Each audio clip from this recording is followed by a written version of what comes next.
Continuing our candidate profiles for the upcoming municipal election on November 2nd, Newton News spoke with challenger Debra Waller about her campaign for the Ward 5 Ward Councilor seat currently held by Councilor Bill Humphrey. What you see before you is Newton's zoning map on the face of Edvard Munch's The Scream. This picture was put together by Debra Waller, who's running for Ward 5 Councilor. The photo can be found on the website newtonrezoning.org, which Waller made in order to talk about the zoning in Newton, as well as other zoning rules that are being discussed within the City Council, which she says breaks the state law. We have state laws in place to make it, it's complicated, but it's fair to everyone. They say this can't be, your rights have to be respected. So one of those laws is uniform districts. They can't say that your address has different zoning than your neighbor's address. But that's what the zoning code is proposing. They're saying that you can be assigned a house type to put under 2 stories at your house, but your neighbor can put 2.5 stories next to you. Not based on lot size, but based on what your current house resembles. That's not just unfair, that's illegal.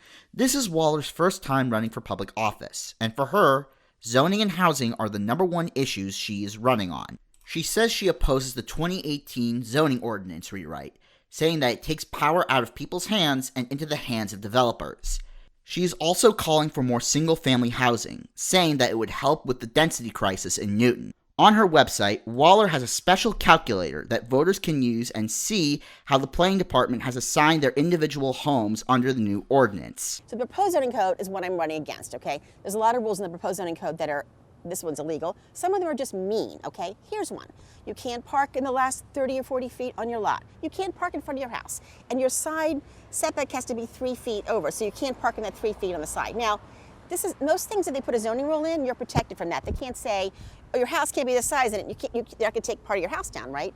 But your parking spaces are not protected by state law the way this is, okay? This is just mean. And they've even written in extra language. This is the proposed zoning code to be able to enforce these illegal parking spaces that in front of your own house, okay? So this is really just very anti-resident. No one knows what's going on, and that's one of the reasons I'm running. One of the reasons why Waller is concerned about the density levels in Newton is that there could be lower owner occupancy, which means fewer people would own their land. She also believes that with more people coming in, there would be more issues with parking and finding space within the city. Now, one problem that occurs with high density is that there's lower owner occupancy, okay? That means that fewer people own the land. That has its own inequality issues, okay? So one reason that these places like Chelsea are poor is that they don't own their own property, like landlords own it, okay? So once they're like 30%, so they only have 30% owner occupancy, as opposed to us that are 70%. So I don't think everyone has to own their own home, but a 60 or 70% owner occupancy is good.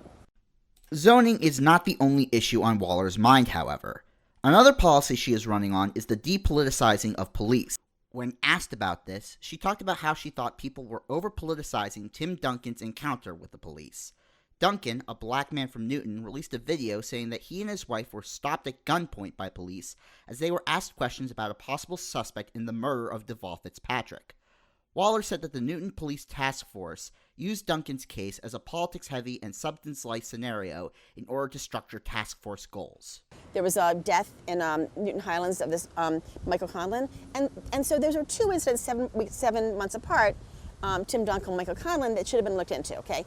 But the police task force report did none of that. There's hardly any specifics about those instances. They sort of vaguely draw the Newton police being connected to like pre-Civil War slave patrols. That's just like really very political and not really backed up by anything. They should have gone into the specifics of those instances, okay? Those 2 instances that occurred and see if there was a problem. Now, I think there was a problem with 2 instances, but it was more a records problem. Those should have been on camera, and so I'm suggesting this weapons drawn, camera on policy, where if a weapon is drawn, if you can, that the camera's on so they can see what happened, okay? There are not that many weapons drawn incidences. You don't want the police having cameras every place for every domestic violence incident they go. You don't want people being embarrassed. But I think this thing where if a weapon's drawn, you put your camera on would be good because you know what would happen in both those instances, the Tim Duncan and the Michael Conlon. That was like in a footnote. And they weren't even suggesting, they're saying, maybe later we'll get cameras. This is in the task force report. Maybe later we'll get cameras. But I think that should have been the #1 thing, actually. Being laser focused on issues is a challenging thing for anyone to do. But Debra Waller says it's her strength, and that she believes that it can bring focus to the voters that she has talked to throughout the campaign. I lived in Ward 5 for almost 28 years. I like Ward 5. I'm comfortable in Ward 5. I know a lot of people in Ward 5. So I'd say I'm that's why I ran.